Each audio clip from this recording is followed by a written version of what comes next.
Welcome back to the Bleav in Badger Football podcast on the Bleav Podcast Network, presented by betonline.ag. Once again, I'm your host, Matt Perkins, joined as always by Badger legend, Hebrew Hammer himself, Matt Bernstein. Matty, how are we doing today? Very, very good. We got QB1, one of the most special individuals to play at the Badgers. I think probably Barry's best friend and confidant. This guy can't do anything wrong. Brooks Bollinger. My guy. It's great to be here, man. Hey, do you have to ask Bernie every episode or at the start, like, how are you doing? Because I've never seen Bernie not having a great day, right? So it's such a rhetorical question, you know. The like, last time he wasn't having 50, a great 50. day. The last time he wasn't having a great day was when we lost the axe. Was the day after we lost the axe. Yeah, there's no. I get it. When those few times come around, like, you know it, right? It's not pretty. The lows are low, but it's usually a high, right? I mean, this guy's unbelievable. The energy, the passion. He's the best. The smile, the enthusiasm. Well, yeah, you know, it guys, feels like I'm in the thank you. KK right now, just hugging Bernie. Brooks, we're here for you today. This is what I love about Brooks. He makes everyone feel so good about themselves that they just love. I mean, Brooks, I love you. I've loved you since I got to Wisconsin. I think one of the first people I met was Brooks in the locker room. He just came up to me. He's like, "Hey, what's up?" I'm like, "Hey, man, nice to meet you. I just got here and we're running stadiums already." But Brooks said hi, and it was, I think it was, for me, it was love at first sight. We hung out a lot during the short, I think it was 2 years we had together. We hung out a lot. I don't know if I was more your bodyguard or just like someone who was consistently happy and just pumped to be around you. And we shared a few beverages throughout those 2 years. Yeah. Well, I think the thing is, at that age and,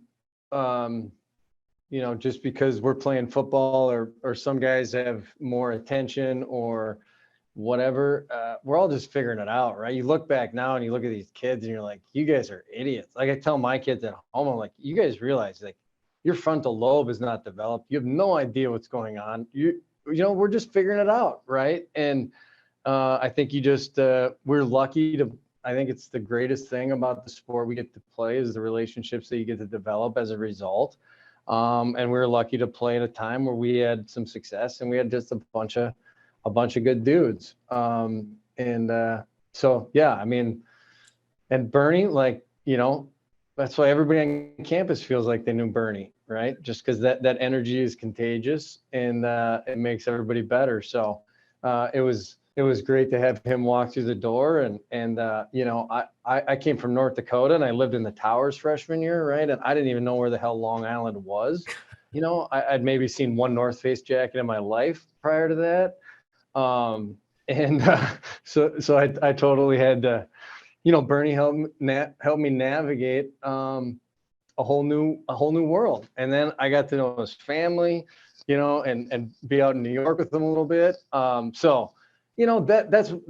the special thing about playing the game, right? The game's fun and we all miss that. But I think that in life, you just don't, a lot of people don't have that many opportunities to be forced to not forced, but have the opportunity to get to know people on the level that we got to know people, because you're put in tough situations, whether that's bar time at the KK or, 4th and 1 against Michigan. Like, you have to navigate these things together. And the reality of the situation is, looking back, none of us knew what the hell was going on, right? We're kids, and that's why those special bonds are formed.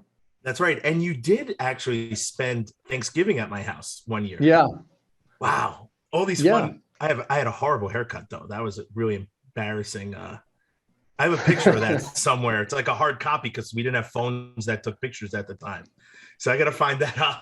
It's a really good one. So wait, Brooks, let's go back to like early Brooks Bollinger, like young kid Brooks, who was probably, as I'm reading everything in Wikipedia, were you the best athlete at your high school? I don't think I was. I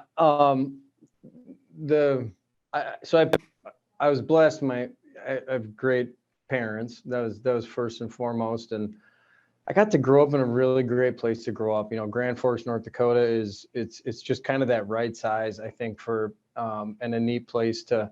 High school sports are important there. It's a college town. My dad was the offensive coordinator at the University of North Dakota. So I got to grow up a gym rat. I always say we didn't have a lot of money, but we had the keys to the gym. And what more could you ask for, So, I would go to, well, first of all, my dad took the job at Northern State in Aberdeen, South Dakota when I was starting kindergarten. We were actually living we were living in Warrensburg, Missouri. He was the offensive coordinator at Central Missouri State. And I got to start kindergarten. My mom just had my sister Haley. So there's three kids. She just had, the baby maybe a month ago. And my dad takes the job at Northern State and he's like, shoot, this kid's got to start school. So I went and lived in the dorms for all the training camp, learned how to ride my bike on the track around the practice field. I was in the team picture, right? So like I got a head start on some of this football stuff and I knew how to carry it. But I played, football, baseball, basketball, track, tennis. I just kind of did everything. And that's what you did back then. And in a town that size, I would say, I was always one of the better kids. I was lucky to grow up at a time. We had really good teams, especially the grade above me.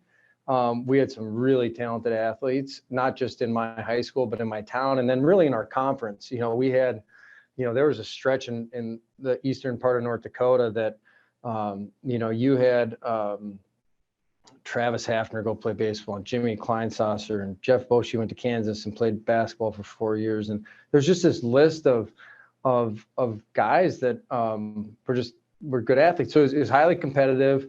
And I was always a good quarterback. Because I was a quarterback from the day I was born. I was, I started on the basketball team, probably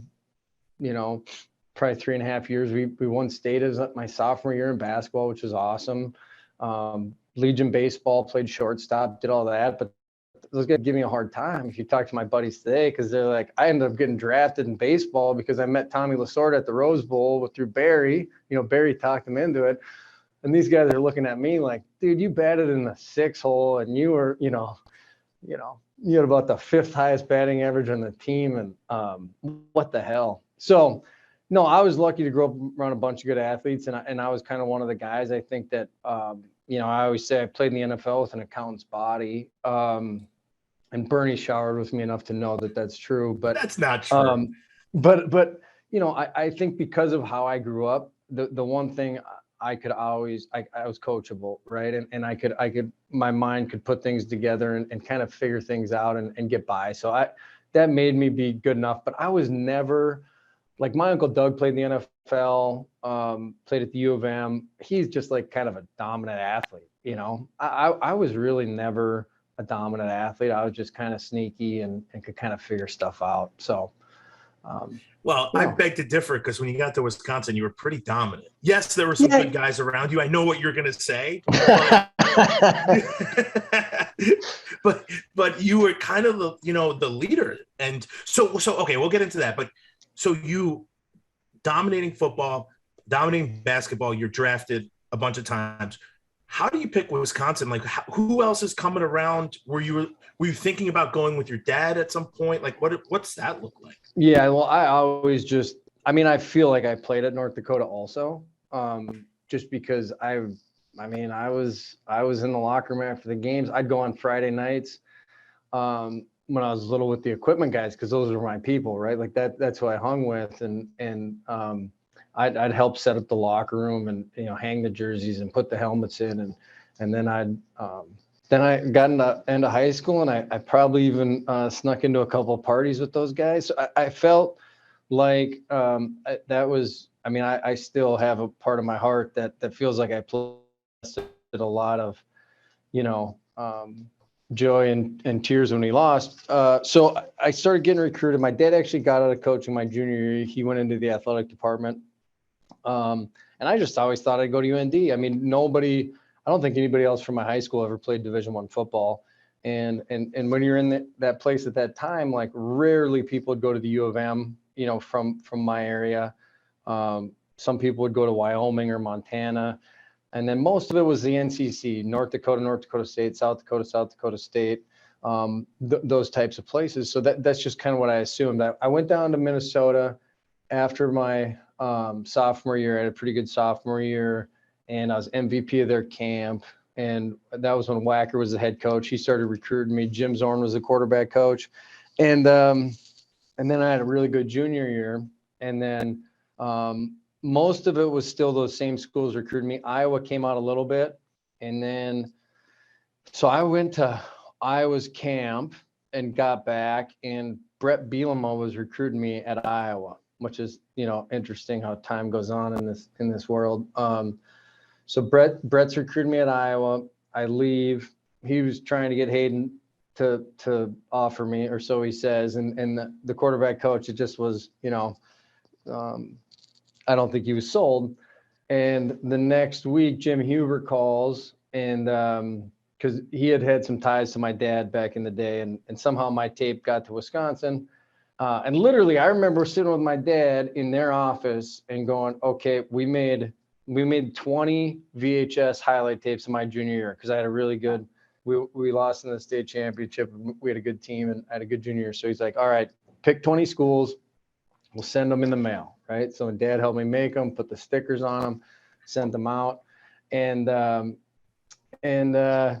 Hughes called and was like, hey, Bernie Wyatt found his tape, and we'd love to see you at camp. And so I was playing at a baseball tournament in Bismarck, North Dakota, and we ended up making it to the championship. So we won. I got on the VC Cruiser, our team bus, drove to Fargo. My mom picked me up at like 10 o'clock in Fargo. We drove through the night, through a rainstorm, with a woman that is not, Mario Andretti, and God bless her, because I'm sure she white knuckled it the whole time. Not super good with directions. And then you're navigating Madison with all the one ways. There's no GPS, right? She's like, by the grace of God, we found the in-towner at like 6 a.m. I stunk like holy hell, because I still played 2 or 3 baseball games that day, and I went right from the game. So I still remember that smell, and God bless her for putting up with it. And so I took a shower at the in-towner, and we went down the stadium. I walked down that ramp to the old front doors of the football office, and there was Barry Alvarez, Jim Humer, and Bernie Wyatt.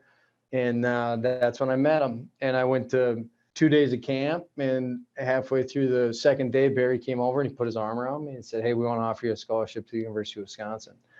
And I was just like, wow, and I didn't know anything about it. It's not like nowadays these kids do the research on the academics and how many visits, and they got to know what's your depth chart and what's your run to pass ratio. And I did not know one thing at the time. I just said, hey, Mom, this is a pretty cool place. These coaches seem awesome. And the best thing I did in that camp, you remember Scott Willie was there. He was a year younger. John Navarre, who went to Michigan. But the best thing I did at that camp was they were short on receivers, had too many quarterbacks. I said to Henry Mason, I said, hey, man, I'll run some routes for you. So I jumped out and I started running routes and made a couple good catches and was just having a good time. And I honestly think that's kind of what probably pushed it over the side, because in my mind, I'm like, dude, my arm was dead from baseball. Like, I don't know if I threw a spiral in a day and a half. Now they were used to Mike Samuel, so I don't think they were super used to spirals anyway. So maybe that helped sneak it through. But in my mind, I was thinking, man, like, I'm screwed. Like we came all the way out here. My mom just like went way outside of her comfort zone, and we made the sacrifice, and I'm just laying an egg. But anyways, and then, a couple weeks later, it was kind of like, hey, we gotta pull the trigger on this. And so realistically, I think Iowa would have been the mix had I pushed. But other than that, Minnesota fell away because of Glenn Mason came in and they changed staffs, and they had Asad Abdul-Khalik. And so it became, do I want to go to North Dakota or do I want to go to Wisconsin? And I was just like, what the hell? It's a cool place, and got a chance to play in the Big Ten. And I don't know, there wasn't a ton of, even though my dad was a coach, he was like, hey, what do you think? Yep. Okay, let's do it. And that was it. The rest is history. Man, that is a cool story. Yeah, it was funny. It's weird because I remember I started as a freshman, mostly probably because it was me and another actually freshman that ended up transferring, but mostly because we were both pretty good young players, but mostly because they didn't have a guy. So I was playing with grown ass man when I was just, a little skinny freshman. But I started and I learned a lot. I mean, that probably had and then I played varsity basketball that year too. But I think having that, being forced into those competitive environments when I wasn't ready, really helped me have early success at Wisconsin. I think there's probably other things I would have learned had I sat longer that would have helped me on the back end of my career more. I think it took me some time to figure out how to transition from that early success and be a good leader, not kind of be the kid. But I think that did help me have early success. But I remember, you're a kid in Grand Forks, North Dakota, and the first letter I ever got came to my coach, and he sat me down and he slid it across the table, and it was the red envelope with the big N on it, Nebraska. And Nebraska was still a huge deal at that time, a national power, and I about fell out of my chair. I was like, oh my God, Nebraska sent me a letter, Oh, wow. Like, I'm going to go to Nebraska. And then I learned pretty quickly that those things get pumped out pretty efficiently and come from a lot of places. But no, I can remember just because I played early, I had one from there and one from UCLA. And from being in North Dakota, like, you might as well come from the moon. It's like, I didn't really think that was possible. So it was a pretty cool experience. So you pick Wisconsin.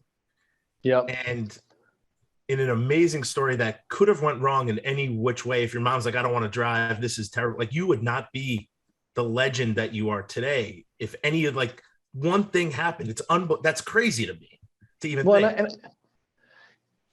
And you've seen the movie enough times, and now I've coached enough in college and coached high school kids, and trust me, I appreciate that as much as anybody. I mean, I played I remember being in the combine all-star game, post-college with a bunch of guys who were just as good, if not better than me, that never had a sniff in the NFL, right? And then I had other guys that were probably only a little better than me or pretty close that got the right breaks and played for 10 years and had better careers than I did. So there's a portion of it that you can control and you can invest in yourself, but you cannot guarantee outcomes. There's too many variables that what I preach to kids is like, this is hard, but it's worth it.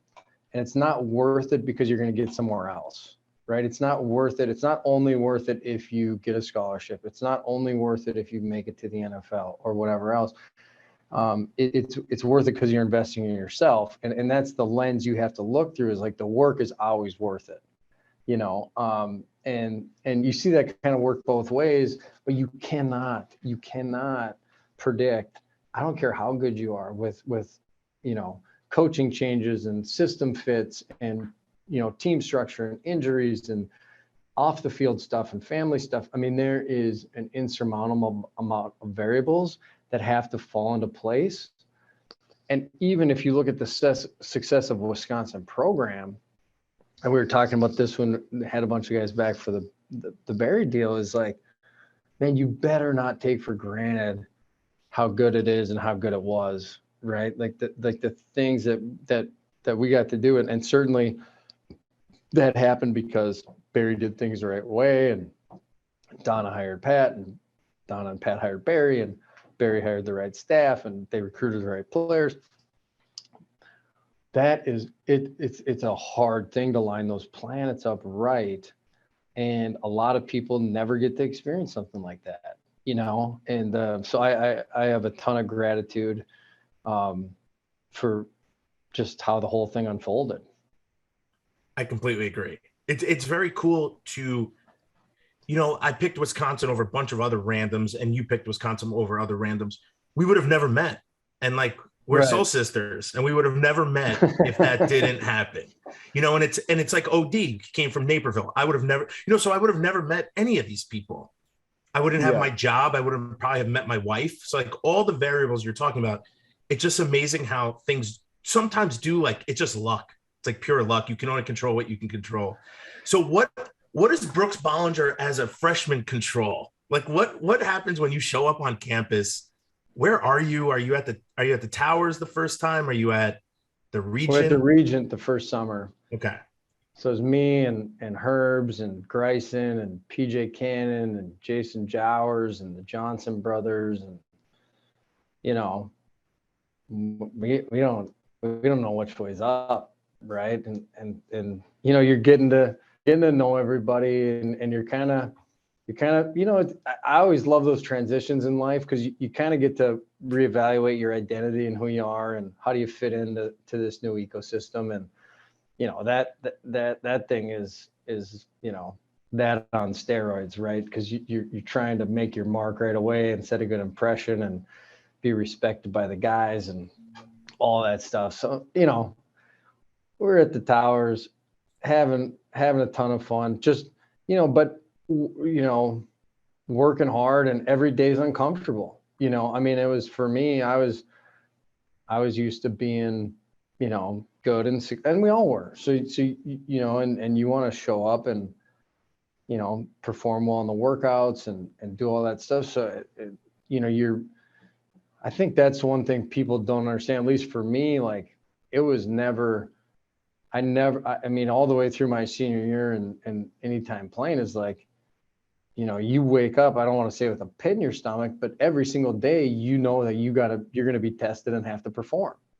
And I think a lot of people don't understand what that feels like for an athlete, and the kind of the preparation and thought that has to go into it.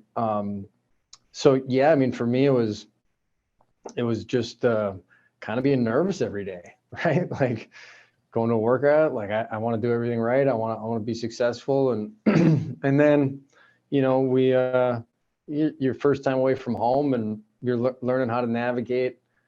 I just remember I remember leaving the house, and I didn't really cry a lot or anything, and my dad was taking me to Madison, and I just remember come up the stairs, and I'm like, okay, I'm just going for the summer and I'll be back. And then, my mom knew that once you kind of go, like, stuff changes, like you're kind of gone, like that's the next chapter. And I just remember it come up, and she's bawling already. And then I bet you I cried for the first 100 miles. I was just like, I wasn't sad. I mean, I don't know what I was. It was just like, man, this is a big deal. And it was just me and my dad in the car, and I'm just, sub-sucking on the way to Madison. And, my old man was great and dropped me off at the Towers, kind of patted me on the back, and that was it. Where to be in the morning. Yeah. And he had been through it enough times, but like, it wasn't like it is now. Like, and some of my teammates, even Bose came from LA, and we ended up being freshman roommates in the fall. And even like PJ Cannon, like his parents were pretty close to Milwaukee, and they had the sheets folded up and all the stuff they needed for their room, and like I had a bag, like that was it. And it was like, hey, can somebody give me a ride to Target or something? Like, I need to get a pillow. And I was a little bit but I'm thankful for that. I mean, I think that my mom would probably listen to this and say, oh, you don't remember, like we did all this stuff. And I'm sure they did, but it was like, hey man, like this is your show. And part of growing up is you got to learn how to run your show, and we're going to support you from afar. And I learned how to fake it. I learned how to survive a night at the bar when your credit card gets declined a couple times. It happens. Because I love you, man. I mean, I remember showing up with 2 duffel bags, and that was all I had. My dad's like, all right, see ya, get on the plane, show up, and 2 duffel bags, whatever's in the duffel bags, I can't remember. But I'm sure I needed a pillow and something as well. So did you redshirt your freshman year? Yeah, I redshirted. So I knew it, and I was, some of those guys, and by the way, that's why Sprague was always such a good roommate. Sprague had all the swag, he had the nice stereos and the nice rugs and maybe even a plant. So it was, he freaking hated me because I didn't give much to the party. But yeah, I redshirted. I was totally comfortable with that because, I'd been around at UND with my dad's teams. Everybody redshirted, outside of Jimmy Kleinsasser. I think everybody that ever came through redshirted. So I was excited to redshirt. I was like, hey, I'm not ready for this movie. Like, I got a ton to learn. So we had Brad Childress was the coordinator at the time, and we had a fun quarterback room, and I just was, focused on getting in the weight room and getting stronger. And, what did we have? We had that 5:30 or 6 a.m. winter workout, and, or even during the season, I think. But I remember, you're at the bus stop with, Carlise Clark and Devery Hughes and Bo Zale, three from California, and it's 5:15 a.m. in the middle of January, and everybody's pissed, and go get your face melted off in a workout and just be flattened, and then come back to the towers and eat the biggest breakfast you could probably eat, and then go to bed for about 4 hours, and then try and figure out if Darda was checking classes or not. But that was, I think that was something you had to learn how. We all do, and you grow up and you got to learn how to navigate. And I'm not sure how well I would have done with that without football. Having that structure and that accountability, because there's times you did that a little too often, right? And you had somebody to smack you and say, hey, you gotta get your ass to class and get this stuff straightened out. But I also think people don't appreciate the work that the athletes have to put in, right? It's I know we get a lot and we get treated well, and especially nowadays. I mean, these freaking food and the facilities and the stuff they got, it's almost embarrassing. But even when we were there, you got treated well, and there was no free scooters. All right, I bought my scooter, okay, just for the record, because I hear that one all the time. But like, what, people sometimes are like, oh, you got coddled and whatever, and I'm like, half the teachers probably liked me a little bit more because I played sports or whatever, and half of them, at least half, probably held me to a higher standard. And I had a professor in Hans Christian Andersen. Bernie, you might have been in that class together. I'm not sure if we took that one, but I definitely took it. I don't know if we were in the same class. So I literally, I'm like a senior and I'm just trying to get a credit. I mean, it's just a whatever. And it might have even been a summer course or something, but the professor called Barry. It's like 275 people, 300 people in the class. Professor called Barry. I got a C on the test. He called Barry to tell him that he didn't think I put enough work in because I was the first one to turn my test in or something like that. And I only got a C or something like that. And I was like, what the heck, man? Like, mind your business. This is nothing to do with you. I did my job in your class. So anyways, it went both ways.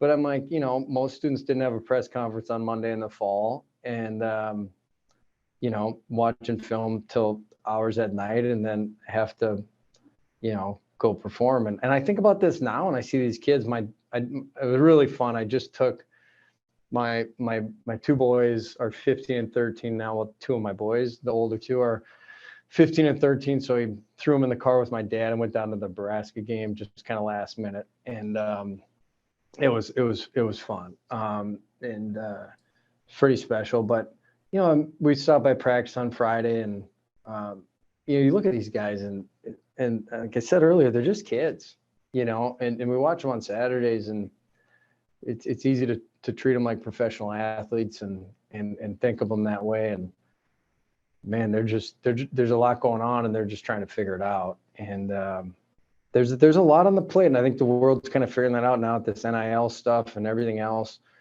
It's like, yeah, but you're a kid. Like you got class on Monday morning, you had workout, treatment, film, like it's a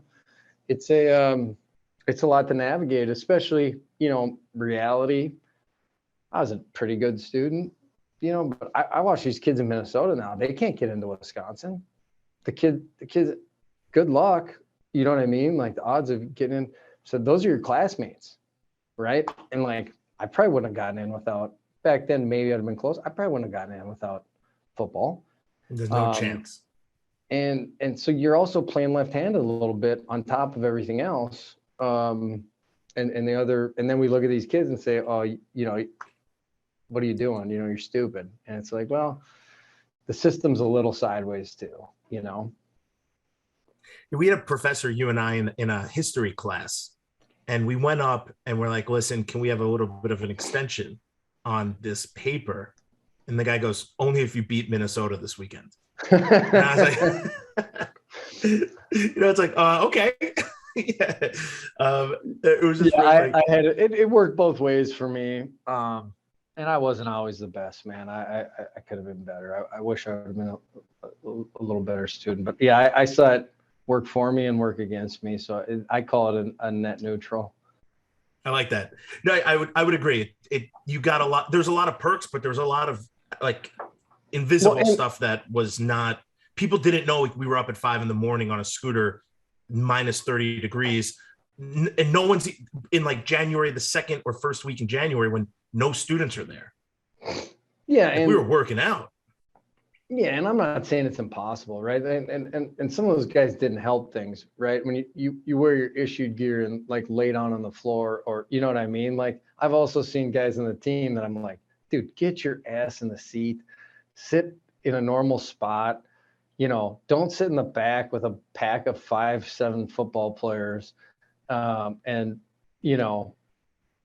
just look like you're there just to appease something or check up, like, you know what I mean? So it's like, and we all did some of that. So there's everyone does some of that. There's liberties we took, right? And there's kids that were going out on Tuesday nights that never went to class on Wednesdays that were just students, right? Nobody knows about them. So I see it work both ways, and the reality is both sides are right, and there's truth in both of it. But it's a lot, especially for the kids that probably are borderline if they're capable of competing in the classroom. For sure, I completely agree. So Bruce, when your freshman year does it click? Like when are you like, wow, I'm gonna play? I'm still waiting for it to click, to be honest with you. But so I went in, I redshirted, then I went into that spring ball, and Scott Kavanaugh was going to be a senior, and we were kind of competing for the. So we, first of all, redshirt, we go to the Rose Bowl, and it's just like where am I? It was wild, and then we hit the off season, work hard, and it was kind of me and Scott Kavanaugh. Peter Lee left, he transferred. He was in between Scott and I, a year older than me. So it's kind of the two of us, and kind of split time in spring. And I had a pretty good spring, and it's kind of neck and neck. And then in camp, Scott kind of pulled away, and then the first, I think we played Miami of Ohio first. We had a couple kind of non-conference games, and I played it was Miami Ohio first, and I played a couple series, and I'll never remember Jeff Horton had come and was our quarterback coach now, and I'm going in first time against Miami Ohio, and it's like, I don't know, middle of the second quarter, and puts his arm around me and looks me in the eye, and he goes, wait, should I swear in this or not swear? That's fine. It's totally fine. He puts his arm and looks me in the eye, and he goes, all right, I don't fuck it up. And then he patted me on the back, and I went out there, and I pitched off the wrong guy in an option, and we fumbled, and I did screw it up. So anyways, I got a little playing time, and then we were like 3 or 4 in the country, and Ron Dane was one of the Heisman finalists, and we go to Cincinnati. And this is before Cincinnati was the Cincinnati we know today. I mean, there's a half full stadium, and they weren't very good and hadn't been.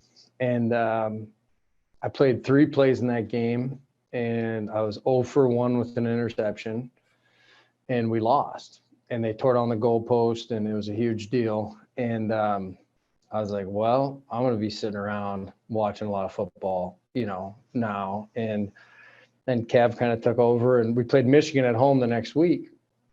And Michigan was good at the time. That was when Brady and Henson were sharing time, and they were a solid, good football team. And God, we were just back and forth game, and we made a couple mistakes. And in third quarter, Scott hurts his elbow and comes out of the game.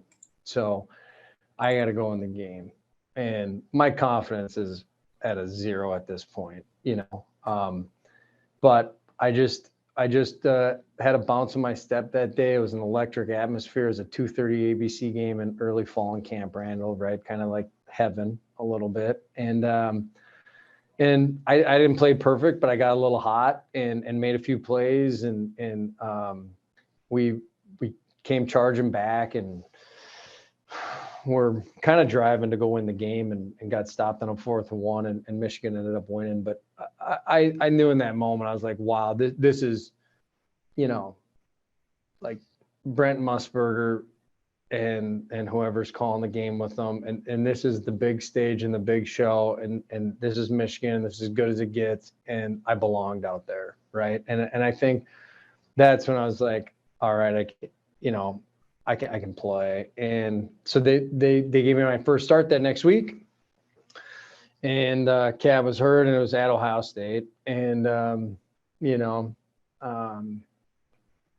I was kind of too dumb to know any different. And, I was like, my eyes were pretty big, and it started the game that way, and we're down 17-0.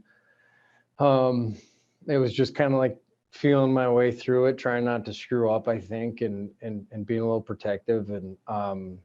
And then we went on a 2-minute drive at the end of the half, and I made a few plays and just started competing and kicked a field goal in 17-3. And Johnny Favre grabbed me running back to the locker room. He said, if you just play like that, we're going to win this game.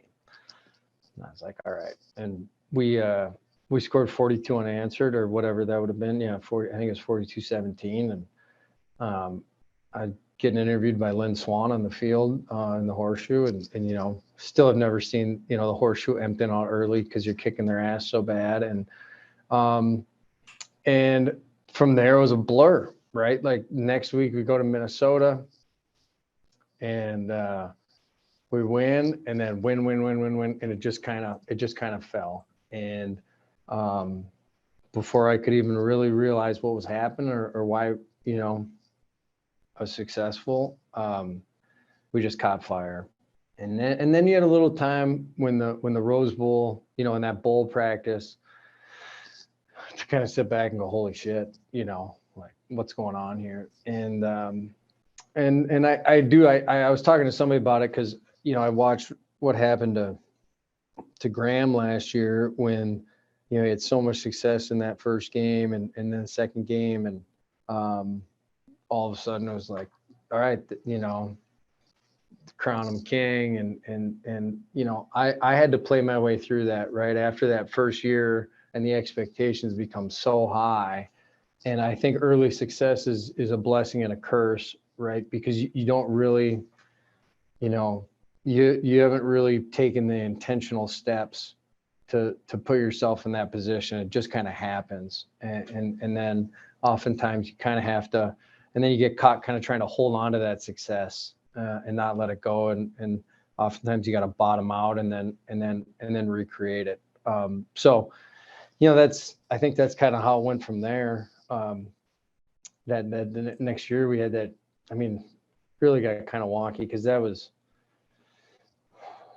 we were preseason 2 in the country, just coming off 2 Rose Bowl wins. And then that's when the shoebox hit, and we had all those suspensions, and it just kind of, it kind of went sideways. But I don't think I was ready for that year. You know what I mean? I think that's a year that I regret in my development, was being mature enough to take this new platform and kind of this new level, and then get back to work and really understand how to be the person I needed to be. They talk about in leadership, there's different levels of leader. I can't remember how many, 6, but every level of leadership, you need a different set of tools, right? So the first is like self-mastery, then it's relationships, then it's whatever, teams and groups and whatever. Anyway, when I hit that level, like you're a different dude and your team's relying on you to be a different dude.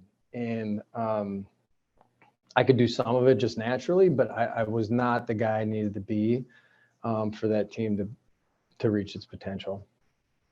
Well, when I got there, your junior year, you were that guy. I mean, everyone swarmed you, and if you said something, everyone did it. So but I have a question. What was it like to play? Like the Rose Bowl is so cool, and Wisconsin's gone a lot, but not been very successful. You guys were the quarterback of the last Rose Bowl winner. Yeah, isn't that crazy? We've been to a bunch of them. 4. Yeah, and I went to Oregon, Russell Wilson's year, and then I went to TCU, Scotty Tolzien's year, and man, those are great. Those are great games, and those are great teams. Those were phenomenal games. Yeah. I mean, I think that Russell Wilson year, I mean, just obviously Russell's Russell, but that whole team was stacked. It was so good, and that O-line was so good, and that was a phenomenal football game. And even TCU, like Scotty's year, like that team just knew how to win, and I think TCU had more talent, right, at the end of the day. But that Wisconsin team was just grinders and could find a way, and they had a stick route called to win the game, and the guy he's got wide open standing there, and the guy bats it down. And that's football, right? So it's just those breaks, and we had them in our game. We had a 4th and 2 and ran a naked to the left, and somehow thumbed one over to John Sigmund, and he kind of bobbled it and fell forward for 4, and we scored 2 plays later, and that play goes the other way, like we don't win the game. And I could sit and tell you it's because I'm so good and I got ice water in my veins and I made an unbelievable play, but I'd be lying to you, Well, I think a lot of people forget that you were one heck of a runner. Like you had what, like 1,700 some odd yards and I think like 34 touchdowns as a runner in college. I want to say 26 touchdowns. Yeah. As a runner in college. So you could scoot, man. Yeah, it was just again, like the funny thing is I wasn't, like I said before, like I like my wife's a better athlete than I am. Like I was not that kind of athlete in high school. Like I didn't run a lot in high school. My senior year, I was just kind of bigger and I was athletic enough to overcome it. But prior to that, I was just kind of a balanced pro style, and then all of a sudden, I think at Wisconsin, it just became out of necessity, right? Because I was playing so young.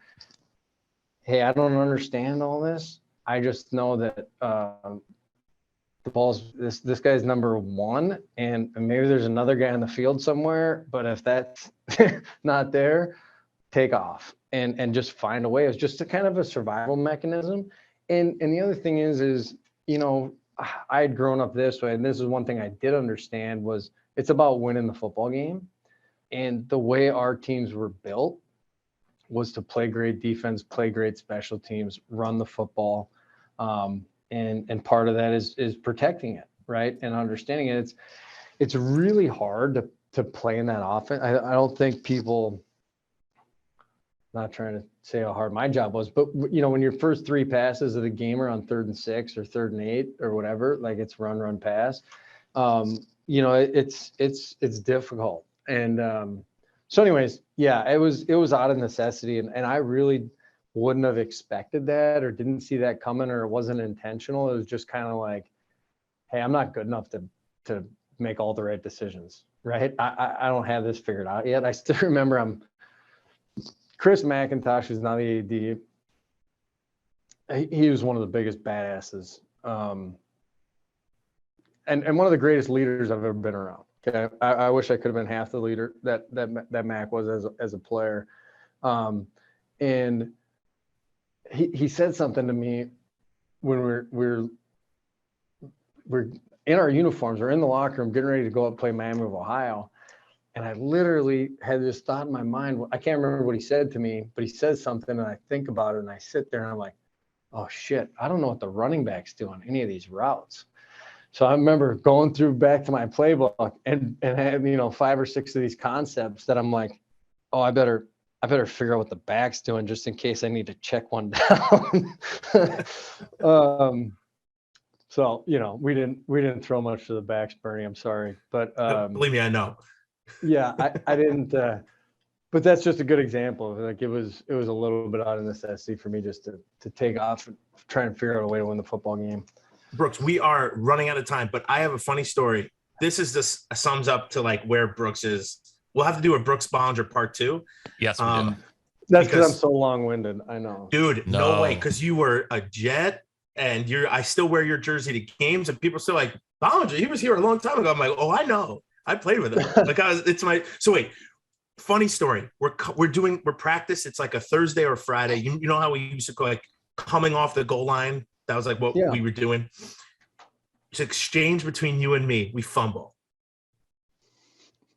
All the everyone, Horton, Huber, Coach White, Mason. I don't know who else was even there. The trainers, they are MFing me. So I'm like, wait, is it just my fault? Like, did I just? And then that's when I knew, like, do not mess with Brooks Bollinger. He's the only one that matters on this field. Like, and it definitely probably was my fault, but it's just so funny because nobody even was like, Brooks, where did you even put the ball in the right spot? Like, it was just known that you did the right thing, and everyone else might not. Yeah, that's probably a problem I should have solved for you, Bernie. I apologize. No, it's okay. I actually, it didn't bother me. I thought it was hilarious. But here's my quick Jet story. So, this is a couple years ago. I leave Pitt 7 years ago, 7 years ago. I'm working, and I'm just trying to figure out this day job with the suit on. And Scotty Tolzien sends text, and it's from Barstool Sports. And this guy, who's the New York Jets guy on there, KFC or one of these guys, right? So he's a big Jets fan. So that was like there's maybe like Geno Smith or something, and they're ranking their offseason options at quarterback, in this article. And they ranked them based on the number of Bollingers, right? So like the worse the guy was, the more Bollingers he had. so like the best guy was like 2 Bollingers. The worst guy's like 5 Bollingers. And dude, they threw you in to get eaten by wolves. So Scotty just, he's just laughing his ass off. And I laughed so hard. I'm like, can you just leave me alone? I'm just a working stiff here, trying to mind my own business and feed my kids. Well, you have one of I think a lot of people's greatest fans, like friends. To me, you've been such a good friend. I think everyone in Wisconsin loves you. I think all the old people, the young people, dude, you're a legend. We're just lucky to have you. We need a part 2. Absolutely. But Brooks, dude, everything you did for me when I was there, like I can remember it. We have all these amazing memories that, you just kind of took me under your wing, and I couldn't be more thankful. Well, thanks, Bernie. I'm sure some of those scars you have are my fault too. So I apologize because I'm not sure I was always going in the perfect right direction. But I'm glad you were there by my side, man. And I'm grateful and thankful. And thanks for having me, guys. I'd love to do it again anytime. Perfect. We'd love to have you again. We will have to do it. Absolutely. All right. Well, guys, until next time, on Wisconsin. On Wisconsin. Wisconsin, boys. Be good. All right. Thank you. Thanks, Brooksy. Thanks, Bernie.